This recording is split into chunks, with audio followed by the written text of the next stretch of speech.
Hello everyone, আসসালামু আলাইকুম। কেমন আছেন সবাই? আশা করি অনেক ভালো আছেন। আজকে একটা মজাদার রেসিপি শেয়ার করব, সেটা হচ্ছে ঝাল রোস্ট। এটা আমার মামির রেসিপি।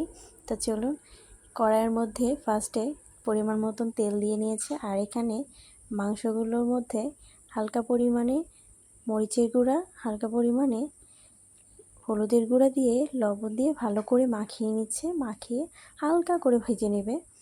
তো এখানে হালকা করে ভেজে নিতে হবে, তা না হলে বেশি ভাজা হয়ে গেলে মাংসটা খেতে কিন্তু রাবারের মতন লাগবে।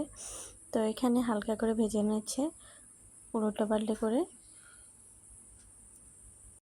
তো আমি দাঁড়িয়ে ভিডিও করছিলাম। তো এখানে পেঁয়াজ দিয়ে দিয়েছে হাফ কাপের মতন, আর এখানে দেখতে পাচ্ছেন মশলা দিয়ে দিল। মশলাটাকে আর পেঁয়াজটাকে হালকা করে ভেজে নিয়ে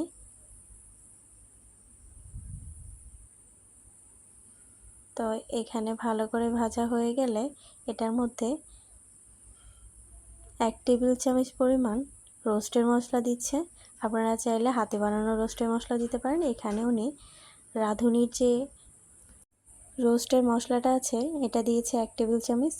আর এখানে মরিচের গুঁড়া হাফ টিস্পুন, হলুদের গুঁড়া হাফ টিস্পুন, জিরার গুঁড়া হাফ টিস্পুন এবং ধনিয়ার গুঁড়া হাফ টিস্পুন, সবগুলোকে দিয়ে পরিমাণ মতন লবণ দিয়ে দিচ্ছে এখানে। আর হাফ টিস্পুন পরিমাণে আদা বাটা আর হাফ টিস্পুন পরিমাণে রসুন বাটা দিয়ে দিচ্ছে। তো এখানে উনি অনেক পরিমাণে অনেক কম মশলা ইউজ করে, যার কারণে এটা খেতে অনেক বেশি মজা হয়। আর এখানে একটু মাংসের মশলা দিয়ে দিচ্ছে।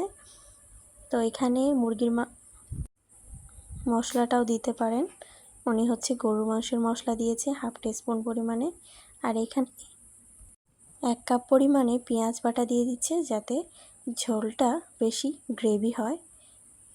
যেহেতু মশলা কম ইউজ করেছে এই জন্য পেঁয়াজ বাটাটা দিতে হবে, তাহলে অনেকটা ঝোলটা খেতে অনেক মজা হবে। আর আমাদের বাসার সবাই অনেক ঝোল পছন্দ করে, এটার ঝোলটা অনেক বেশি মজা হয়। তো এখানে কয়েকটা কাঁচামরিচ দিয়ে দিয়েছে। আর এখানে দিয়ে দিচ্ছে 1 কাপ পরিমাণে টক দই। তো এখানে টক দইটা দেওয়া হয়ে গেলে এটাকে ভালো করে মিক্সড করে নিতে হবে। তো দেখতে পাচ্ছেন এটাকে ভালো করে মিক্স করে নেবে। এটাকে ভালো করে মিক্সড করে নেওয়ার কারণ হচ্ছে এটার মধ্যে যে দইটা দেওয়া হলো, দইটার কোনো দলা যদি এটাতে থেকে যায় তাহলে খেতে ভালো লাগবে না। এজন্য এটাকে অনবরত নেড়ে এটাকে মিশিয়ে নিতে হবে। তো দেখতে পাচ্ছেন ভালো করে নেড়ে মিশিয়ে নিচ্ছে। আর এটা কিন্তু আমাদের বাসার সবাই অনেক বেশি পছন্দ করে। এটা রান্না করলে একদম থাকে না। পোলাওর সাথে খেতে কিন্তু অনেক বেশি মজা, আর বাচ্চারা এটা খেতে অনেক পছন্দ করে। আর যারা মিষ্টি রোস্ট খেতে পারে না তারা এটা ইজিলি খেতে পারবে। আর দেখতে পাচ্ছেন এই যে এটাকে কষানোর সাথে সাথে এটা উপর দিয়ে তেল ভেসে আসছে। যতক্ষণ না তেল ভেসে আসবে ততক্ষণ এটাকে কষিয়ে নিতে হবে। তার আগে মাংসটা কিন্তু দেওয়া যাবে না।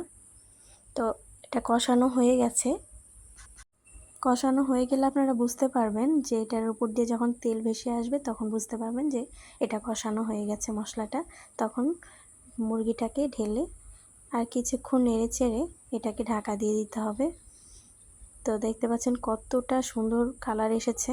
আর এটা যখন এরকম টাইমে থাকে অনেক সুন্দর একটা ফ্লেভার বের হয়, দেখতে পাচ্ছেন। আর আমাদের বাসার এটা সবাই অনেক বেশি পছন্দ করে।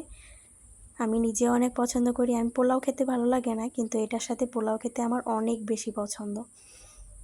তো এটা রান্না করলে কিন্তু আমাদের বাসায় একদম থাকে না, আর বাচ্চারা এটা অনেক পছন্দ করবে। তো এটার মধ্যে উনি পানি বেশি ইউজ করে না। তো এখানে দুধ দেয়, যেহেতু বাচ্চারা খাবে। তো এখানে 1 মগ পরিমাণে দুধ দিয়ে দিল। দুধটা দিয়ে এটা সিদ্ধ হয়ে যাবে। যেহেতু এটা দেশি মুরগি না, এটা পাকিস্তানি মুরগি, তো যতটুকু দুধ দেওয়া হয়েছে এটাতে এটা সিদ্ধ হয়ে যাবে। তো হয়ে গেছে। এটা যখন নামাবেন, নামানোর আগ দিয়ে এটাতে 1 চা চামচ পরিমাণে চিনি দিয়ে দিতে হবে। তো চিনিটা দিয়ে কিছুক্ষণ নাড়াচাড়া করে আর একটু কিছুক্ষণের জন্য ঢেকে রাখবে। তো ঢাকা দেওয়া হয়ে গেছে। দেখেন লাস্টে এত সুন্দর একটা কালার হয়েছে। আর জাস্ট দেখেই খেতে ইচ্ছা করছে। তাই এই মুহূর্তে বেরেস্তা ভেজে নিল, বেরেস্তা উপর দিয়ে ছিটিয়ে এটাকে আরেকটু মিশিয়ে নিতে হবে। মিশিয়ে নিয়ে এটাকে পরিবেশন করতে পারেন। তো এটাকে পোলাওয়ের সাথে খেতে কিন্তু সত্যি অনেক মজা। বাসায় কিন্তু একবার হলেও ট্রাই করে দেখবেন। আমি কখনো এটা রান্না করিনি, মামিরটাই সবসময় খাই আমি সবসময়। পোলাওয়ের সাথে খাওয়ার জন্য পারফেক্ট একটা রোস্টের রেসিপি। তো কেমন লাগলো কমেন্ট করে জানাবেন। তো আল্লাহ হাফেজ।